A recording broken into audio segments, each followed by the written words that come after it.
Okay, so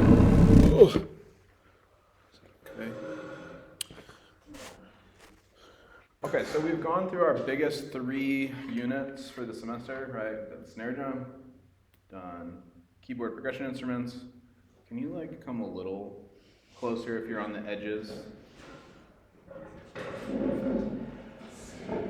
So I don't feel like I have to project to the edges.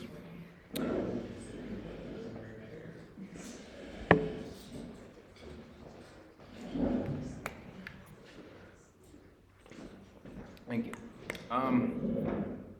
We've done snare drum, we've done keyboard percussion, we've done timpani. So those are the biggest 3 units, but there's still plenty to do. And maybe just one thing to say is part of the reason we spend the most time on those instruments is for a couple of reasons. One is they're probably the instruments that are the most challenging and involve the most actual variety of skills and different foundational skills to build up that students actually need to spend a lot of time on. That doesn't mean that playing the tambourine or the other percussion accessory instruments we're going to talk about are easy, but there's just less things to do on those instruments and they're sort of less prominent. I guess the other just practical thing is, it's not practical in the sense that you need to worry about this, but just thinking about big picture, how we approach percussion, because we play so many different instruments. Like when you're going to do a college audition for percussion, for instance, those are the instruments they ask you to play. You play a mallet solo, a snare drum solo, a timpani solo. Typically you don't get asked to play a tambourine solo for your college audition. Bass drums. Yeah, no, that's not happening. Okay. For a professional orchestra audition, you have to do things on those instruments, but in terms of what students are working on in school, right? I don't know how solo contest works in North Dakota yet. I'm just getting used to it, but in most places you have a few different percussion categories, and it's typically snare drum, mallets, timpani. So that's kind of why we spend a lot of time on those instruments. They're sort of the foundational instruments. However, there's still all these other things we have to talk about, right? So basically we're going to break it down into, we'll start with percussion accessory instruments, or maybe use the term auxiliary instruments. We'll do some drum set, and we'll do some other stuff. I think it makes the most sense to start with percussion accessory instruments so that we kind of get through everything you would be dealing with in a sort of a normal concert band situation, right? The other stuff is kind of drum set is more applicable to jazz band or to a pep band situation, and then some world music, percussion, marching percussion, etc. stuff. The cool but also tricky thing with talking about percussion accessory instruments is it's an unlimited number of things, right? Anything can be a percussion instrument if a composer tells the percussionists to play it. I've played lots of weird things, or just strange things. But for the most part, right, things are kind of now codified as far as what we're normally going to use. So there's stuff in this book that's helpful for sort of the standard percussion accessory instruments, which we'll talk about in a second. And then what I did is I put together a little list, which I'll give to you guys, but I want to look over it again and make sure I didn't forget anything, but maybe I'll read some of it. I made a list of percussion accessory instruments, and I divided it into, I guess the categories are sort of from the perspective of the band director. So my categories are absolutely essential, gotta have it, nice to have, and obscure or luxurious. And luxurious in this sense, not necessarily meaning super expensive, although I guess some of the things are, but more it's very unlikely you would have money to spend on this thing, but just so you know, this is, But maybe some of you will, maybe a few of you will end up teaching in college at some point and have a big budget and need to buy a bunch of, obscure stuff. So you don't have to write this down. I will give you a copy of this eventually. Yeah, write it down, actually. Gosh. Okay, absolutely essential. I have 5 instruments on the absolutely essential list. Concert bass drum, crash cymbals, suspended cymbal, tambourine, and triangle. Okay, those are my 5 essentials. They're absolutely essential. You have to have them.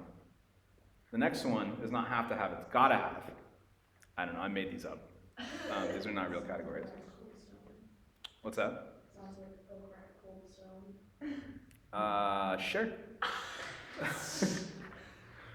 Haven't been to a cold stone in a while. Gotta have it.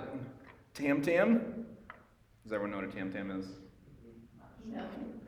A tam tam is probably what you guys call a gong, which is actually the square and rectangle situation. You know, gong and tam tam. So the tam tam is actually the instrument we use in the band most of the time. Gong is sort of the bigger category of percussion instruments that involve other things that we don't necessarily have. So it's more correct to say tam tam. Gotta have it. Tam tam, the woodblock, my favorite instrument. Concert toms, ratchet, temple blocks, slapstick, shakers, maracas, guiro, cowbell, claves. Okay? Are any of these things you've never heard of? You've at least heard of all of these things. Okay. If you haven't, it's okay. We're in percussion methods class to learn about these instruments. Okay, nice to have. This is like you have a big band program and you're doing a lot of different stuff and you get to buy stuff every year. Finger cymbals, congas, castanets, bongos, mark tree, which is what you call wind chimes, but the correct term is mark tree. We'll talk about that. Sandpaper blocks, brake drum, thunder sheet, kabasa, viper slap. Some of these things you might just end up, like the nice to have and gotta have it list, or some of the stuff on the nice to have list could be on the gotta have it if you pick a piece that like needs a thunder sheet. It's not that hard of a thing to make. Some of these things are things you make or you find, right? Like a brake drum, which we have many of, which we'll look at some point. It's literally a brake drum from a car, so you have to go get it from a scrapyard or something. Like that's how percussionists get brake drums. No, I was gonna ask what's a sandpaper block? It's literally sandpaper on blocks that you scrape together and it makes a It is from the hardware store. I was yeah. just gonna say, go into the shop and grab that stuff. I just played some of my gig the other week and I didn't bring any with me, so I walked 2 blocks to a hardware store and bought sandpaper and walked back and taped a sheet down to a table and then professional. Thunder sheet, kabasa, viper slap. Obscure or luxurious. I would like to make this list much bigger because it was just off the top of my head. Some of these things aren't like, they're not actually obscure, they're just, you probably don't need them as a band or, like, so timbales is like a very commonly used instrument in Latin music, but not necessarily something you need as a middle school or high school band director, but who knows. Bird call, train whistle, bell tree, not the same as mark tree or wind chimes, log drum, marching machine, bell plate, shekere, ocean drum, which I only thought of because you guys used, various hand drums, and a billion other things. Anything you can think of that I should add to the list that you've seen in a band piece? Looks like we missed temple blocks. I think that's more towards the essential. Yeah, we're gonna put it on gotta have it. I prefer to say my high school had some priorities out of whack. Yeah, That's purchasing habits. It was Hazelton. a lot of band directors approach it as, what's in the pieces we're playing? I'll buy that. Yeah. Oh yeah, it is on there. It is on there, you just weren't listening. No! I missed it. No, it's okay, it's okay. I might have skipped it. Yeah, temple blocks. Yeah, again, it's somewhat, especially the stuff in the middle, is somewhat related to like just what you're programming. Anything else? Any weird things you've seen? There's certain like very specific things I'm not putting on. Like I was working at a high school once and they did a piece where they had a slinky running through a pedal, like an amplifier, and they hit it and it made like a crazy sci-fi noise. I was like, I mean, this is cool. Yeah. One of Jugs of water. different varieties of symbols, like China symbol, things like that. Sure. We actually did these as These symbols. Garbage can. I don't like that, but I'll put flower pots on here because I've used flower pots a lot. You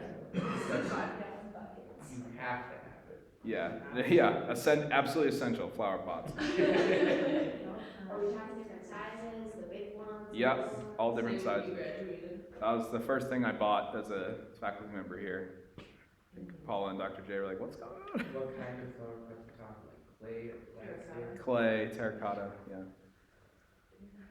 You said that instantly, I was like, what? Terracotta. Yeah, that just went Sweatshirt's straight kind to of terracotta too. Cool. So we'll think of more things as we go, I'm sure. But just wanted to, start thinking about like these are the things you really need to have. Some of these instruments, so there's 3 instruments on this list that like are kind of commonly used, but are really specifically used by everyone for one thing, which is why they're on the gotta have it list. So temple blocks, slapstick. Actually, I don't know if I put this on. Sleigh bells. No, we didn't get sleigh bells. Yes. What is it? I don't even care what it's called. I don't know. Slayer. Sleigh ride by. Oh my, you guys have to know this, future band directors. I don't think I've ever played it. Oh,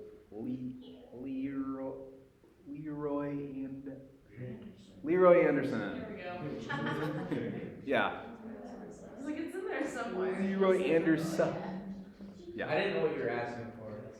Yeah, that's the composer of Sleigh Ride, which is the piece every band everywhere plays. And you got to play the horsey part on trumpet. And look at mom, there'll be 80 videos on Instagram of kids jumping in the air and playing the slapstick. Yeah. That is my favorite video of any percussionist ever. Jumping and playing a slapstick. He's running across the back of the percussion section, jumps. Slapstick. Is it on Sleigh Ride? Yeah. Oh my It's god. specifically Have you guys for seen kids. videos No, I of haven't people, seen like, this. who had the slapstick We'll look at part? it. So, I'll tell you a story. A story of personal failure. You missed your timing for the slapstick. When I was a freshman in high school, I was playing with the local community orchestra because my band director was also the director of the community orchestra, so the percussionists had to play with the community orchestra. Yeah, it's not negotiable. And we did Sleigh Ride on the Christmas concert, of course, and it's in cut time. And like I'm a freshman in high school, I don't understand how cut time works. I thought it was like 8 times faster than it was supposed to. So I'm just like screwing up. It's like, all the slapsticks are in kind of the right spot, but not really like I'm close. Like I'm in the right measure, but not really. And it's a community orchestra, so everybody's like, basically everybody's an old person. Like that's the general, like 80% of the orchestra is quite old. And they've all played this like literally 100 times because they're really old. And so they're like turning around and laughing at me. Just at every rehearsal, I couldn't get it right until the concert. And then at the concert, I played it perfectly. Yay. You didn't get it right till the concert. Yeah, this is a real story. I didn't just make this up. Anyway, that's how I learned how to play cut time. And, yep. Yes, okay, cool. You could do. I was taught Oh. counting 4-4. Yeah, I'm like, okay, got it. Fast forward. Yeah. Okay, so let's open our books to page 46A.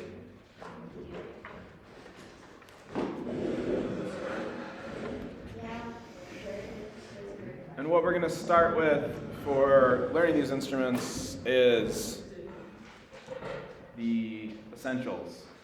What was the number? 46A. I love Tambourine. Okay. What was the number? And in the book, he mostly goes through, he certainly goes through all of the essentials, and he goes through many of the gotta have-its, although perhaps not every single one. He at least mentions pretty much all of them. And then a few things, like he does some conga stuff because, I think he wants to do a little bit of hand drumming. Some of these things obviously cross cultural lines, right? We've talked a little bit about this. So like the congas are an instrument we will sometimes use in band, and that sometimes we use in like a chamber or percussion ensemble piece, but also they're an instrument that has like a cultural history playing, Latin, Cuban music, like as an actual hand drum as part of the band. So just different contexts for, certain instruments. Okay, the tambourine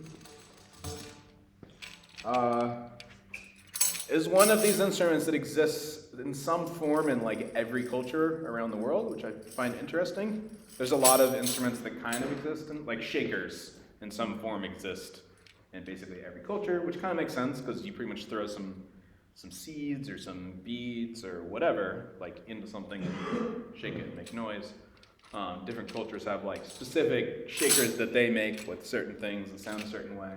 Tamborine's kind of the same. There's pandero in Brazil. There's reek, which is a Middle Eastern instrument.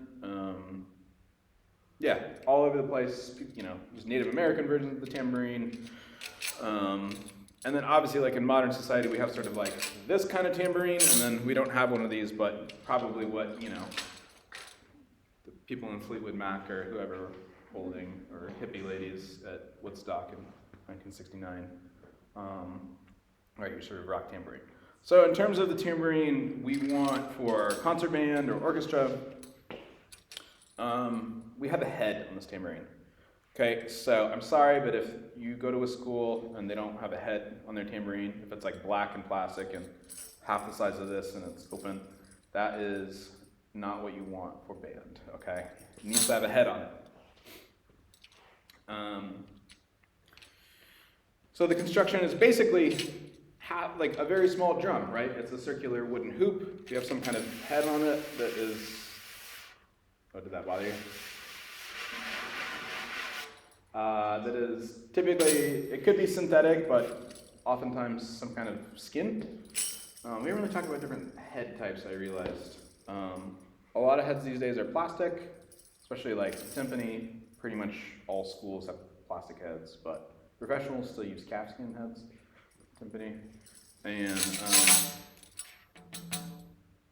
this might not be synthetic. So it's probably goat skin would be my guess.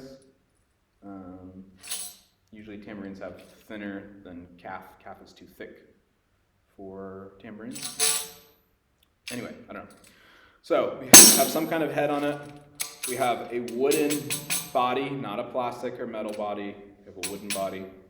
And then we have these things around the sides, which are called what? Jingles. Jingles. Everyone always thinks it's a joke. They're really called jingles. And different kinds of jingles create different timbres. We're not really going to go into that much detail about that, but I got my bronze, I got my German copper, my German silver, I got chromium B20 and mixed with the sort of German. People get really into it. Whatever, just have tambourine. I can talk about brand stuff, and maybe that's something I can write down at some point to be helpful. You know, as far as like buying instruments, I think in a lot of situations you're somewhat beholden to whatever your like music distributor, like local music representative is selling. However, you can also probably usually ask them to buy what you want, and it's the kind of thing where this is probably more expensive than the cheapest thing they can sell you, but if the option is like spending $200 for something really nice versus like $130 for something kind of mediocre, then maybe just spend slightly more money for something that sounds really good, but I don't know, depends on your budget. Okay, who wants to read the paragraph on tambourine playing?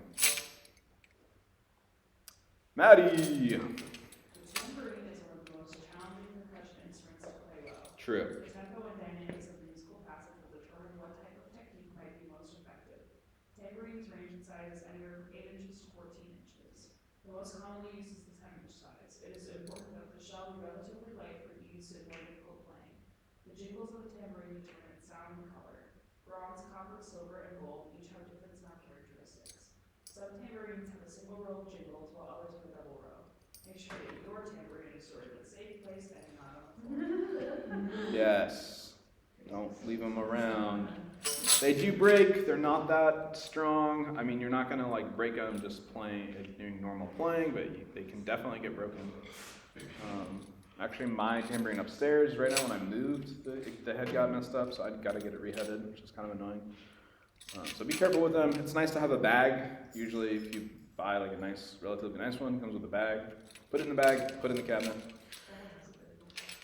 Okay, so one thing you'll see is that all tambourines should have some kind of like spot on it where there's no jingles because you need to hold it somewhere, and there's a hole. What's the hole for? No, you don't put anything in that hole, okay?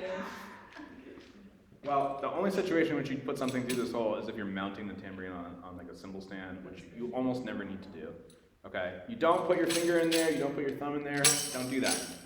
Okay, how you hold the tambourine, fingers out, so it's like hanging like this, and then we wrap the thumb around, and the thumb is always going to be on top. Okay, so we're always going to have a finger on the head. Okay, so it's not like this, it's not like this, it's not like this. What is this? Promise you I did not hold it. Okay, so fingers all the way in, thumb. Okay, I encourage people to play at a 45-degree angle, pretty much directly in front of their body. I've gone back and forth on some like where to hold things. So what do band directors want with percussion accessory instruments as far as where to hold them? They want them up, right? Because they want people to see stuff, which I understand. However, I would also like to play the instrument well, and if it's up here, I can't do that.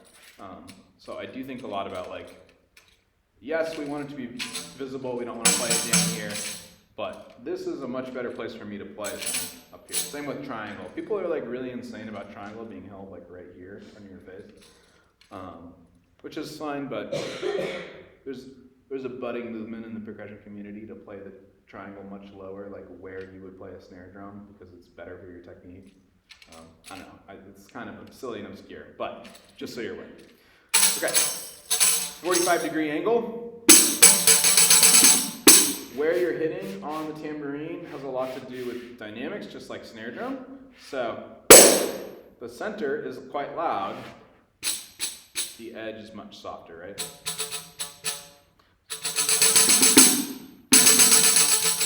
And also just a different characteristic. Some more like punchy in the middle, thinner on the edge. Okay, how I hit it depends a little bit on the dynamic. So most of the time what I tell my students to do is make a beak. You make a beak? Can you make a beak? Okay, so this is kind of our general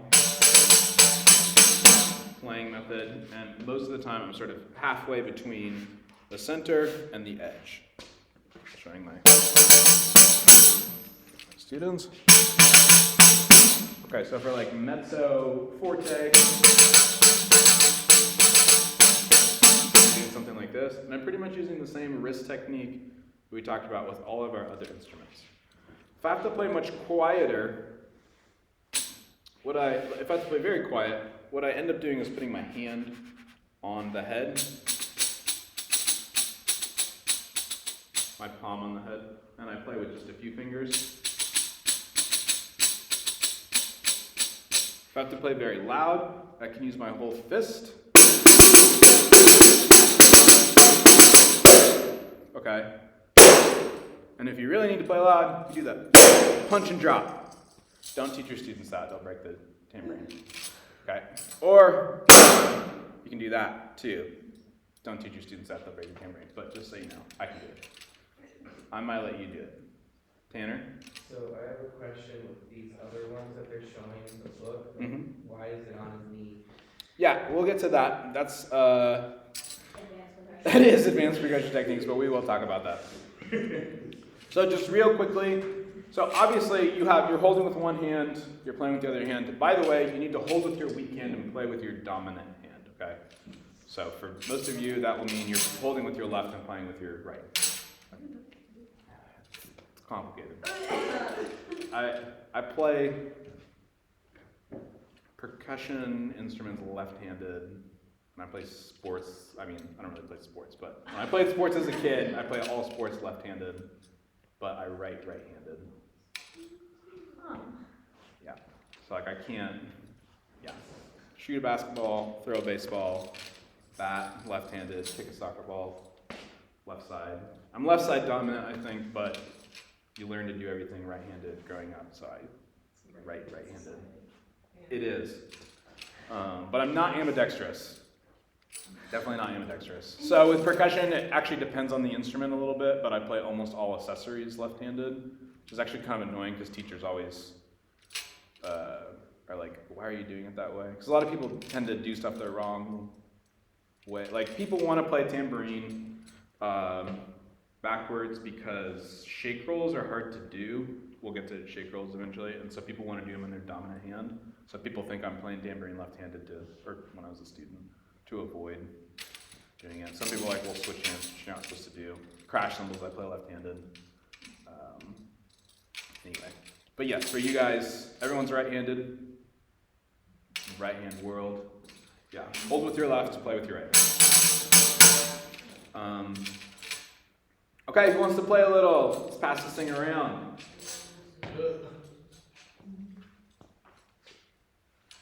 Let's hear a mezzo forte, da-da-da-da-da. Stand up. On your feet, let's go. We're going to do 30 jumping jacks. Okay, well then just stand up.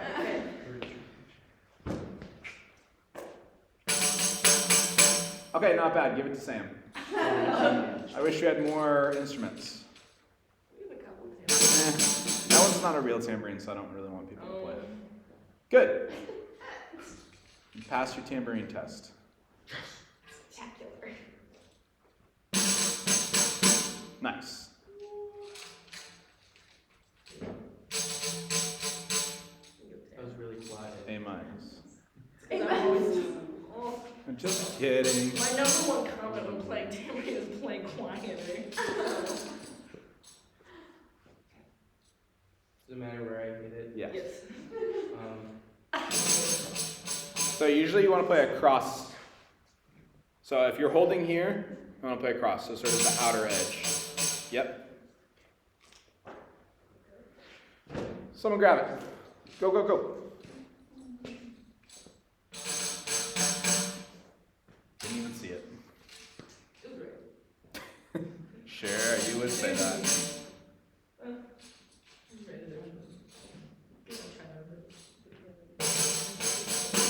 Good. You know, Instantly hit it with my fingernails. I was like, whoops. I'm so used to I playing. can do the combos. I've spent a lifetime being told to do the opposite. No, I know.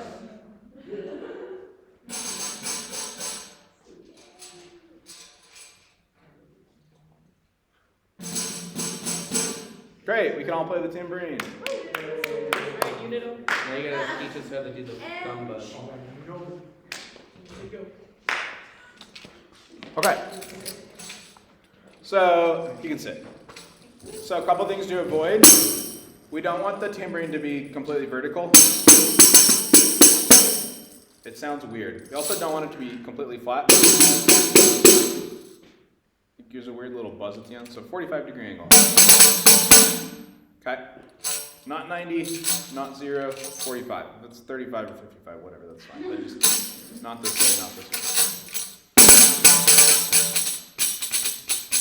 Okay, if it's quiet, right, we can put our whole hands on. This one people find awkward, but it really isn't.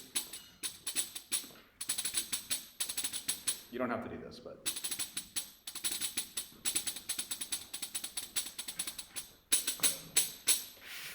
Quiet playing, loud playing.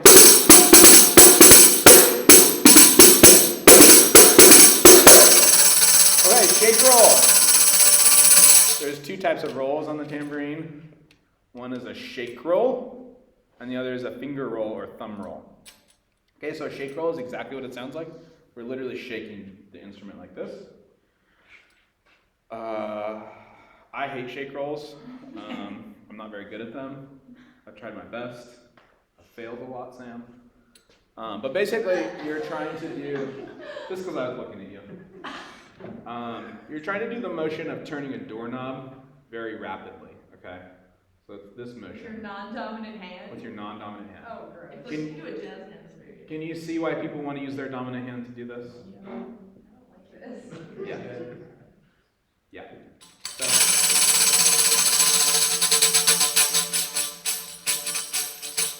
So, okay. So very rapidly it becomes a sustainy sound. Okay, two things to think about with the shake roll is that we usually want to start and stop a shake roll by playing the instrument. Okay. Students will tend to just do that, and it's rarely actually what's called for. So, okay, so we hit it just the same way we would normally hit it to start the roll. and to stop. Make sense? At least in theory.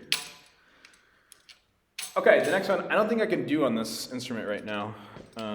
What happened to the... It's in the cabinet. Okay. I think that high school employer ripped it in half, so I took it off and put it back on. It's like it's right here in two pieces, like I said. Okay. So the other way to do a sustain on a tambourine is called a thumb roll or finger roll. It's an advanced technique. So what I would say about this is that this is a cheater way to do it. BCSU, a bunch of cheaters. Cheater percussionists here, putting sandpaper on. Basically, you're creating friction on the head in order to create a roll.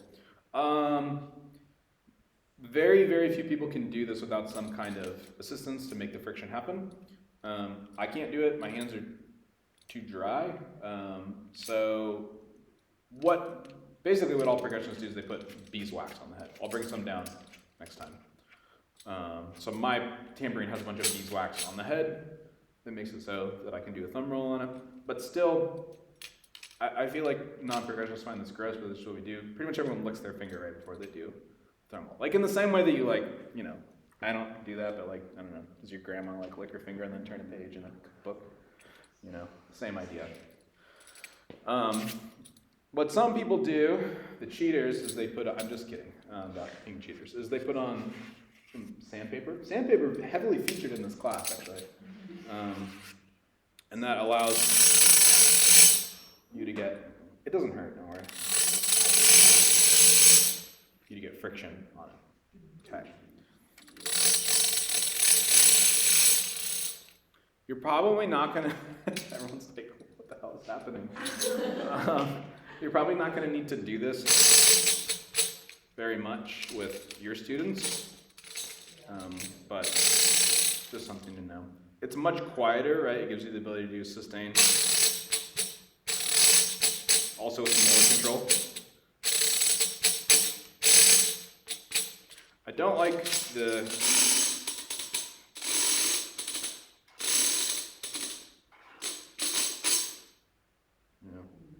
I am starting to lose my fingerprint. No big deal. I can commit some serious crimes now.